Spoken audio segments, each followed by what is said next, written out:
Well, 2012 US Open champion Andy Murray is through to round number 2 at this year's tournament, courtesy of a 4-set victory over Australia's James Duckworth. And I'm so delighted to say that Andy joins us now. Andy, your first Grand Slam match, let alone victory, in 13 months. I'm sure it's a moment that you've been thinking about for a very long time. Is this feeling everything you hoped it would be?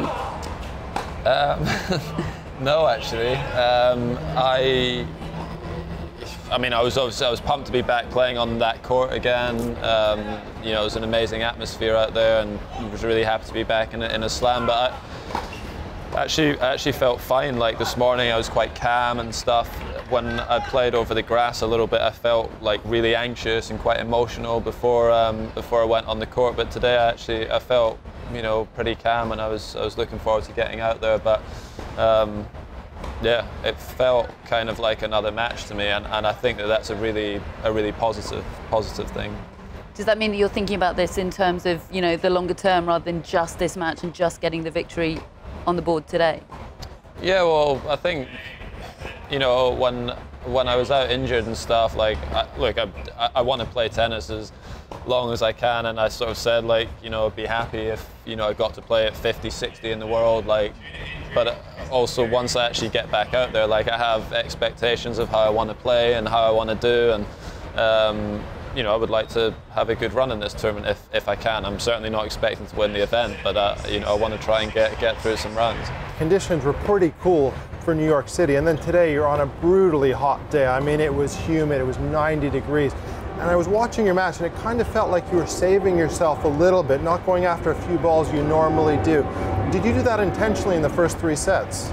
The first set, I struggled with my movement a bit, and I think a lot of it was because of the heat. It was playing a lot quicker than it was during the practice week, and the ball was coming off his strings. It just felt like really fast, and then probably about a set and a half in, I think like the whole court was in shade, and then afterwards, you know, slowed the conditions down, and then I felt like I was able to control the ball a little bit better and stuff. But I wasn't planning on conserving my energy at the beginning of the match. I just didn't move very well. Because I look at the 4th set, and that's when you moved your best, and especially those last few points to close out the match. I mean, that was your best movement, I think, the last 2 points. And did you feel a difference in that, and did you move better by the end of the match? Yeah, and I think that was probably the most positive thing for me about the match, was that I moved better towards the end. I picked up a really good shot on the 30-all point in the last game, and you know, whereas in some of the matches like I played in Washington, my movement got worse as it went on.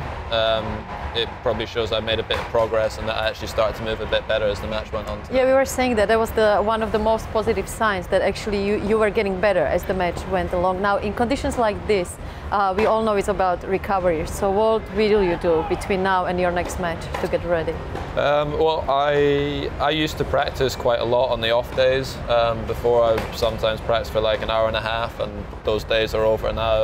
I'll have a much lighter practice tomorrow, probably 30-35 minutes. I had an ice bath after I finished. I might go in one of those cryotherapy things, that like the really cold, like, chambers. Yeah, you do seem to enjoy those, right? Whenever there's ice involved, you are all in. I'm from Scotland, so I'm used to the I'm used to the cold conditions. But yeah, it kind of, you know, I'll do that, and then I spend a lot of time with my physio. You know, he works extremely hard these sort of few weeks in the majors and the slams, and especially now that I'm a bit older and coming back from the surgery. So spend a lot of time with him as well. Now, you mentioned those last 2 points where you hit that incredible shot. It was, I mean, amazing point, but what I loved the most was your reaction afterwards. I mean, you are getting so much more involved with your fans, also on the social media. Is it something that's been very important to you, to feel that support on your recovery?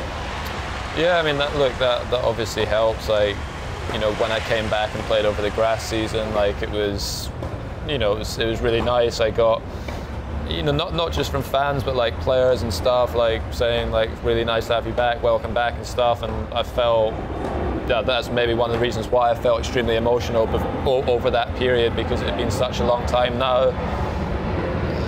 today, the New York crowd is, I think, they respond really well to like emotion, positive or negative, but a lot of times I try to kind of engage with someone or a couple of people in the crowd, and it gives me a bit of a lift and helps the atmosphere a bit as well. Yeah, talking about the emotions, those tears in Washington after that match, was it emotions of relief, joy?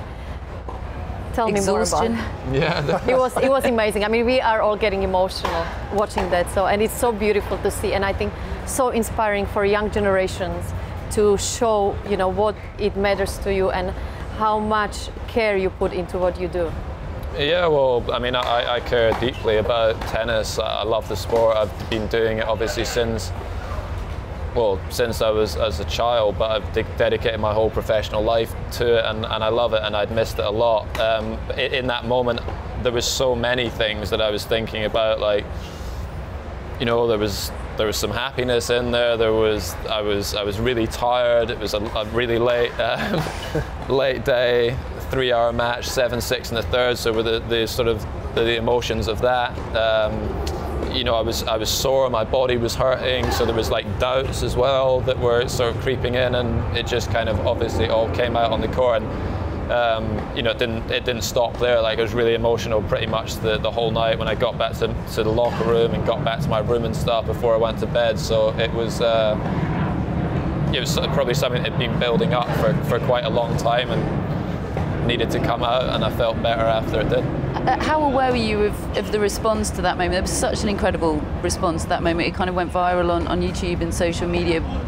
Were you aware of how impacted people were by seeing that kind of emotion from you? I mean, it's quite a laddish culture in sport, isn't it? You don't often see that kind of expression of emotion from a top sportsman. Yeah, and I think in sport as well, I don't know how you guys feel about this, but I think we're always sort of showing emotion is seen as being like a negative thing, like you're weak mentally if you show emotion on the court, or if you get upset about things, you're not encouraged to show your emotion or express it, because it shows to your opponent that you're upset or that you're weak to your competitors. But there's a time and a place for it, I think. And I was obviously over here, so I didn't see what people were saying back home and stuff, but a lot of people have come up to me at the tournament since then, and spoken to me a little bit about it. So it's just one of those things.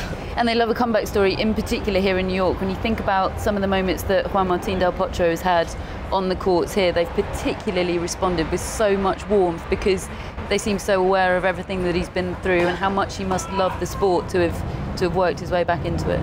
Yeah, I think so. I mean, obviously, very knowledgeable, passionate fans here. I mean, like, you see out on the practice court, they're packed. The last few days, I practiced with Juan a couple of days ago on Armstrong in a build-up to the tournament, and there's like so many people out there watching, and you don't get that any of the other slams. So the fans are extremely engaged here. They're aware of all the players' various issues and stories. So yeah.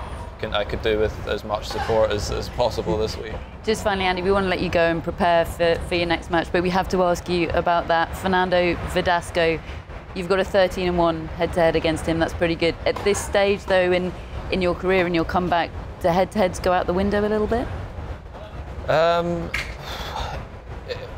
No, I don't think so. I think that's important for me, like going into the match, that I know that I have a game that can trouble him. Obviously, I'm not playing at the level that I might have been, during some of those matches that I played against him. But certainly, if I can, look back at some of those matches, get some of the tactics right and the game style that I want to play correct, that can help me make it very, very difficult for him. You've got a great record against lefties. You'd probably fancy your chances against Greg. I never got to play against Greg, unfortunately. We can make that happen. No, we did play in an exhibition event a few years ago. I take my W over there. I'll take it once. Andy, we can make it happen, but first and foremost, Fernando Verdasco, we wish you well. Thank you so much for coming to the studio, and very well done today. Thank you.